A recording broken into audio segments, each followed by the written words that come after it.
తెలంగాణలో కల్లా మేనచెరు జాతర ఫస్ట్.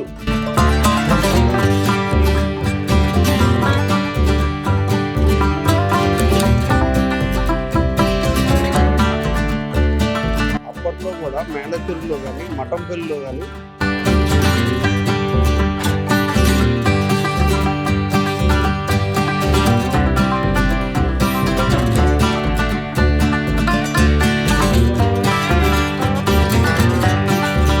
గతంలో ఫైనాన్షియల్ లేక అప్పుడు తక్కువ ఖర్చులు పోయేది.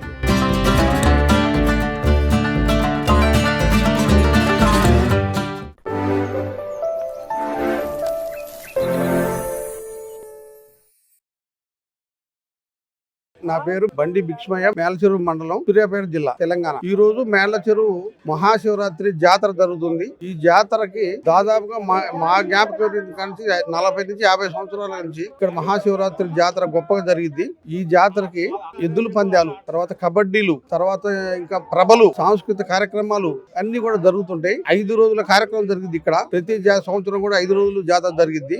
ఈ జాతర కూడా చాలా ఇప్పుడు తెలంగాణ, ఆంధ్ర రాష్ట్రంలో కూడా గొప్పగా జరుగుతుంది.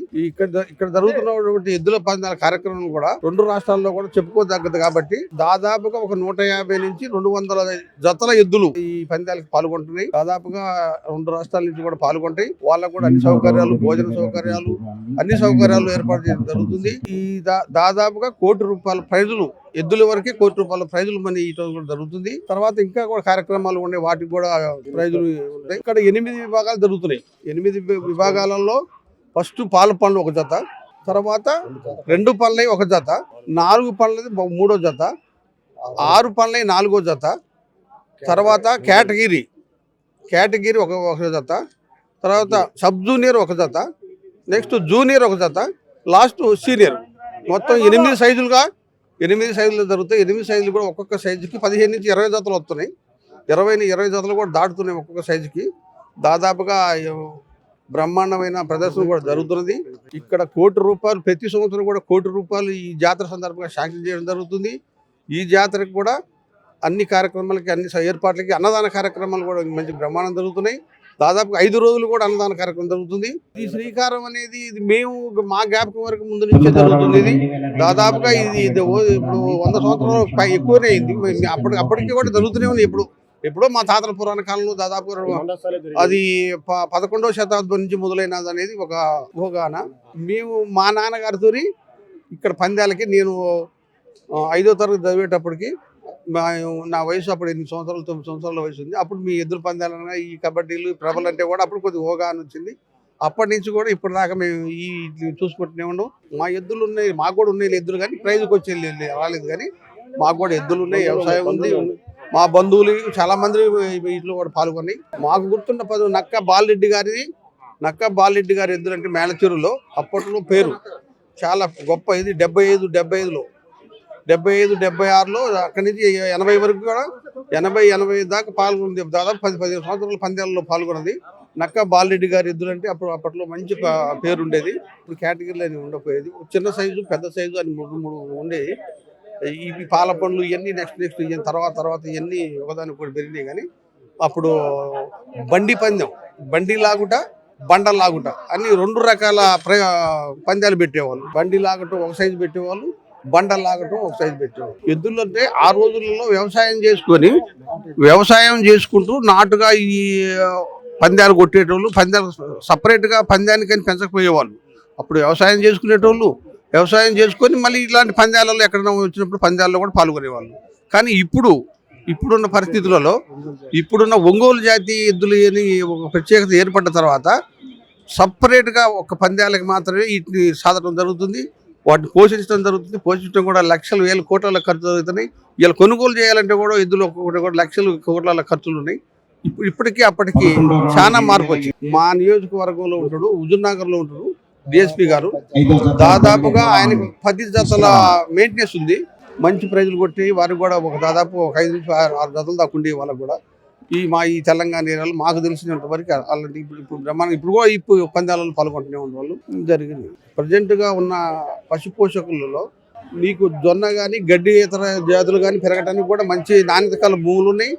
నల్లరేగడి భూములు ఉన్నాయి, ఎర్ర భూములు ఉన్నాయి, పాటి నేలని ఉన్నాయి. మాకు కూడా అనుకూలమైన భూములు ఉన్నాయి, ఎద్దులు పోషణకు పనికొచ్చేవి కూడా ఉన్నాయి, పంట పండే కూడా జొన్నలు కానీ రాగులు కానీ పెసలు ఏ మండలాలు పండే పోషణలు కూడా ఉన్నాయి. వాటిని పశు పోషణ కోసం కూడా ఉపయోగిస్తున్నారు. వాటి ఎద్దులకు పనికొచ్చే గడ్డి జాతులు కూడా మంచిగానే ఉన్నాయి. ఇంత డెవలపింగ్ మార్పు దాదాపుగా ఒక 15 సంవత్సరాల నుంచి సంవత్సరం పెరుక్కుంటూ డెవలపింగ్ అవ్వుకుంటూ దేవాలయం కూడా డెవలప్ అవుకుంటూ దాతలు ప్రజెంటేషన్లు ఇచ్చుకుంటూ వస్తుండ్రు. ప్లస్ అధికార పరంగా కూడా గవర్నమెంట్ పరంగా కూడా కొన్ని నిధులు వస్తున్నాయి. తర్వాత దాతల పరంగా దేవాలయం చాలా అభివృద్ధి అయింది. ఆ రోజు ఉన్న దేవాలయానికి ఈ రోజు ఉన్న దేవాలయానికి ఎట్టి సంబంధం లేకుండా ఇప్పుడు బాగా డెవలప్ అయింది. ఇంకా ముందు ఇంకా డెవలప్ అవుతుంది. ఈ ఎద్దుల పందాలు అనేది 15 సంవత్సరాల నుంచి ఇలా జరుగుతుంది. కోటప్ప కొండలు చూసుకుంటూ వస్తున్నారు కాబట్టి మహానందిలో జరుగుతున్న పోటీలు కూడా మేళచెరువులో జరపాలి అని పట్టుదల పట్టిరు. గ్రామస్తులు పట్టుదల బట్టి ఈ డబ్బుని సమకూర్చి ఇక్కడి నుంచి హైదరాబాద్ వరకు ఇటు విజయవాడ వరకు కూడా దాతలు సమర్పించుకొని చేతనైన వరకు ₹1 కోటి ఏర్పాటు చేసి ఈ యొక్క ఎద్దుల పందాలకి ₹1 కోటి దాతలు ఏర్పాటు చేయడం జరుగుతుంది. హైదరాబాద్ వాళ్ళు కానీ మిగతా ఊళ్ళో అయితే మేళ చెరువులు అయితే దాదాపు ₹1 కోటి జరుగుతుంది. ఎద్దుల ప్రదర్శన కానీ ఈ రికార్డింగ్ డ్యాన్సులు కానీ ప్రభలు కట్టేది కానీ తర్వాత ఇలాంటి అభివృద్ధి చేసే కార్యక్రమాలలో ఈ తెలంగాణలో కల్లా మేళ చెరువు జాతర అనేది ఫస్ట్ మాకు నచ్చినట్టు మార్పు. అంటే ఒకటి ఏం జరుగుతుందంటే ఫైనాన్షియల్గా గతంలో ఓన్లీ ప్రభలకై ఖర్చులు పెట్టుకుని అప్పుడు ₹1,00,000 ఖర్చుతో ప్రభలు మెయింటైన్ చేసుకునేటోళ్ళం. తర్వాత అది లైటింగ్ ప్రభలు వచ్చినాయి, డైనమా పెట్టి లైటింగ్. అంతకుముందు లైటింగ్ లేనప్పుడు ₹50,000తో ₹1,00,000 ప్రభలు అయ్యాయి. ఈ రోజు డైనమా పెట్టి రికార్డింగ్ డాన్స్ పెట్టి ఖర్చు అవుతుంది. ఒక్క ప్రభ ఖర్చు 15-20 లక్షలు అవుతుంది. ప్రభల ఖర్చులు గాక ఈ ఫైనాన్షియల్గా సమకూర్చడంలో ఇప్పుడు ఏర్పాటు జరుగుతుంది. గతంలో ఫైనాన్షియల్ లేక అప్పుడు కొద్దిగా తక్కువ ఖర్చులు పోయేది. ఫైనాన్షియల్గా దాతలు ముందుకు వస్తున్నారు. దాతల సహకారంతో గ్రామస్తుల సహకారంతో కూడా ఈ డెవలపింగ్ కార్యక్రమం జరుగుతుంది. 1975 నుంచి 80 సంవత్సరం వచ్చిన వరకు కూడా 5,000, 10,000 అట్లా అంతే ఉండేవి తప్ప ఇంత పెద్ద ప్రైజులు ఉండేవి కావు. అవి ఏటకేటా పెద్ద దాతలు ఎప్పుడైతే దాతలు ముందుకు వచ్చిండ్రో తర్వాత గ్రామస్తులు కూడా వాటిని సమకూర్చడానికి కూడా శక్తి వంచన లేకుండా పనిచేసి ప్రదర్శనలకి ఇంకా మంచిగా నడపాలి, ఎక్కువ పేరు తెచ్చుకోవాలి. మన మేళ చెరువుకి ఎక్కువ పేరు తెచ్చుకోవాలి. మన మేళ చెరువు కూడా తెలంగాణలో అభివృద్ధిలో ఉంది అనిపించుకోవాలి. అంతా కలిసిమెలిసి పోయేటట్టు ఉండాలి. ఇంకోటి ఏంటంటే ఇక్కడ ఇంత జాతర జరిగినా ఇంత ప్రభుత్వం దాదాపుగా లక్షల మంది ఎప్పుడు ఎలాంటి సంఘటనలు జరగకుండా జాతర మట్టికి నెంబర్ 1గా ఫస్ట్ జరుగుతుంది. గత 15 సంవత్సరాలు చూసుకుంటే ఈ రోజు 15 సంవత్సరాల క్రితం జరిగిన దానికి ఈ రోజు జరిగిన దానికి అప్పట్లో దాదాపుగా ఒక 20 జతలు 30 జతల కంటే ఎక్కువ వచ్చేవి కావు. ఈ రోజు వందల సంఖ్యలో జతలు వస్తున్నాయి. ఎద్దులు దాదాపుగా రెండు రాష్ట్రాల నుంచి ఇటు హైదరాబాద్ తెలంగాణ కానీ అటు ఆంధ్ర కానీ 2 రాష్ట్రాల నుంచి కూడా వందల జతలు వస్తున్నాయి. అప్పట్లో ఉన్నోళ్ళు కొంత కనుమరుగు అయిపోయారు. ఇప్పట్లో మళ్ళీ కొత్త ఆ రోజుల్లో మన గుడివాడ నాని కానీ రాజా గారు కానీ ఏదో మా తెలంగాణలో కూడా చాలా మంది కూడా రైతులు కూడా ఎద్దులు పోషణ చేసిన వాళ్ళు కర్ణ్య రాజమోహన్ రెడ్డి గారు కానీ బీవర్ బుల్స్ కానీ వీళ్ళంతా కూడా అప్పట్లో ఉన్న వాళ్ళు కొద్దిగా ఇప్పుడు తగ్గిపోయారు. మళ్ళీ ఇప్పుడు కొత్తగా మళ్ళీ కొంతమంది తయారైనరు ఎప్పటికప్పుడు తయారవుతారు. తర్వాత ఈ పోషక కూడా పెరుగుతారు. అప్పట్లో కూడా మేళ చెరువులో కానీ మఠంపల్లిలో కానీ మా మండలంలో గుడిములకాపురంలో కానీ ఇప్పుడు మాకు గత 75-80 సంవత్సరాల మధ్యలో కూడా వాళ్ళు తోలినటువంటి రైతులు సీనియారిటీ వాళ్ళు కూడా ఉన్నారు. కాకపోతే ఇప్పుడు ఇంకా ట్రైనింగ్ ఉంది. ఇంకా తోలకం తోలే డ్రైవర్లు కూడా ఇప్పుడు ప్రాక్టీస్ ఎక్కువ చేస్తున్నారు. దాన్ని క్రమశిక్షణ ప్రాక్టీస్ చేస్తున్నారు. క్రమశిక్షణగా ఎద్దుల్ని ఏర్పాటు చేస్తున్నారు. ప్రైజులతో తోలకంలో కూడా ఫస్ట్ అనిపించుకుంటారు. చాలా మంది ఉంటారు ఈ జాతం తోలినోడు ఇంకో జాత తోలినోడు ఆ జాత ఎవరికొరికి ఒకరికి సంబంధం లేకుండా మంచిగా తోలుతున్నారు. ఒకరిని మించి ఒకరు కూడా తోలుతారు. ఈ యాంకర్లు అనేవాళ్ళు అసలు వీళ్ళకి ఇంత ఆలోచన ఎట్లా వచ్చిందని విధానంగా మాట్లాడుతారు. అంత విధానంగా పర్ఫెక్ట్గా ఇక్కడ వర్తు చేస్తున్నారు. మళ్ళీ టైమింగ్ ప్రతి సెకండ్ తేడా లేకుండా ప్రతి ఎద్దు ఒక రౌండ్ పోతే ఎన్ని అంగుళాలు పోతుంది, ఇద్దరు పోతే ఎన్ని అంగుళాలు పోతుంది అనేది కూడా సెకండ్ కూడా చెప్తారు.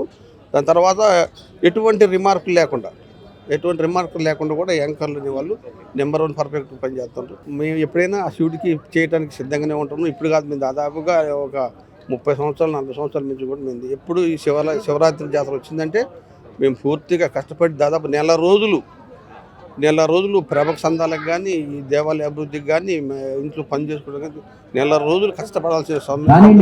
రేపు కూడా ఇంకా ఆ శివుడు దయ ఉంటే శక్తి ఉన్నంతసేపు కూడా ఇంకా పాటు పడాలని మేము కూడా సహకరిస్తాను. ఇంకా కష్టాలు చేయడానికి కూడా సిద్ధంగా. తెలుగు వన్